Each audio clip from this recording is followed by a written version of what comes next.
जब विचार पावन होते हैं, भाव पावन होते हैं, और जब विचार की पवित्रता कहां से प्रकट होगी, फिर वो वाणी से ही अभिव्यक्त होती, वो वाणी फिर निर्मल होती।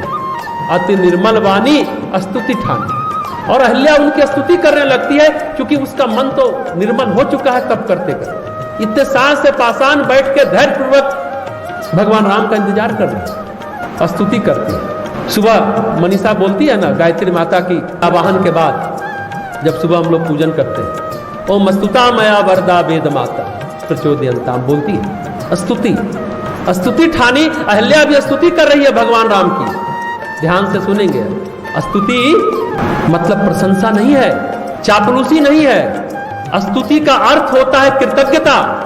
स्तुति का अर्थ होता है अपने अहंकार का विसर्जन। ध्यान से सुनेंगे, स्तुति सभी लोग करते हैं, स्तुति शब्द का प्रयोग करते हैं। स्तुति का मतलब होता है कृतज्ञता ज्ञापित करना।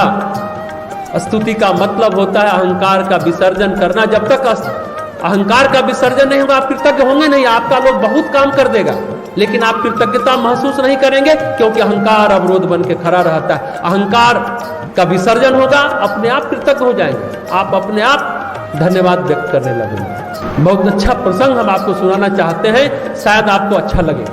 ध्यान से सुनेंगे। जब रमण महर्षि शरीर त्यागने लगे, शरीर छोड़ने लगे, तो जो लोग उनके जीवन में आए थे, जो लोग उनकी सेवा करते थे, उनके कपड़े लत्ते साफ करते थे, भोजन पका करके देते थे, जो सेवा करते रहे, खाना खिलाया, हाथ पैर दबाया, बिस्तर लगाया, सबको उन्होंने इकट्ठा किया, बुलाकर कहे, बहुत सुंदर बात उन्होंने कही कि तुम लोगों ने इतने दिनों तक मेरी सेवा की। अगर मैं अंग्रेजी में कहूं, तुमने इतनी सेवा की, थैंक्स, थैंक यू, पर मुझे लगता है कि इससे बात बंद नहीं रही। तुमने जो किया वो सिर्फ थैंक यू के दायरे में नहीं है, थैंक यू के दायरे से बड़ा है। ये थैंक यू के दायरे में नहीं आता, तो फिर हम तुमको क्या कहें? तुमने इतनी सेवा की, अहर्निश सेवा की, निष्काम भाव से सेवा की, बदले में मैंने तुमको कुछ नहीं दिया, लेकिन तुम लोग जुटे रहे, डटे रहे, तो फिर हम तुमको क्या कहेंगे? उन्होंने एक शब्द प्रयोग किया, बहुत ही बढ़िया शब्द है। उन्होंने कहा संतोषम। ये थैंक यू से थोड़ा बड़ा है। भारतीय भाषा में थैंक यू का मतलब धन्यवाद ज्ञापन होता है, या कह सकते चलो संतोषम भी होगा। धन्यवाद से आप कृतज्ञता जाहिर करते हैं, थैंक यू बोलते हैं। धन्यवाद शब्द जो है ना, उसमें आप क्या कर रहे हैं? सिर्फ कृतज्ञता जाहिर कर रहे हैं। ध्यान से सुनेंगे, आप कुछ दे नहीं रहे हैं बदले में, लेकिन संतोषम उससे एक कदम आगे है। जब आप अंदर से परितुष्ट होते हैं, संतुष्ट होते हैं, तृप्त होते हैं, प्रसन्न होते हैं, और जब कहते हैं कि हम तुमको एक बात, एक शब्द कहते हैं संतोषम, तो हम तुम्हारी सेवा से संतुष्ट हुए, और ये संतोष तुम्हारे अंदर भी विराजमान हो जाए।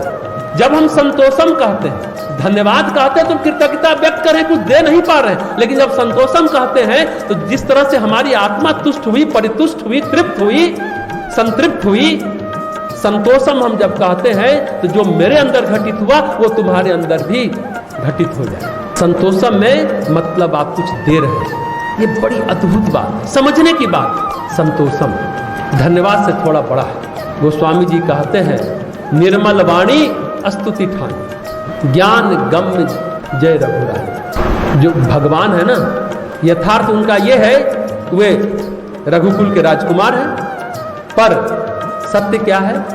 अभी हमने सत्य और यथार्थ की बात की। यथार्थ को जानना इंद्रिय गम्य होता है। ध्यान दीजिएगा, इंद्रियों से आप सिर्फ और सिर्फ यथार्थ को जान पाएंगे, किसी व्यक्ति को पहचान नहीं पाएंगे कि वो व्यक्ति क्या है।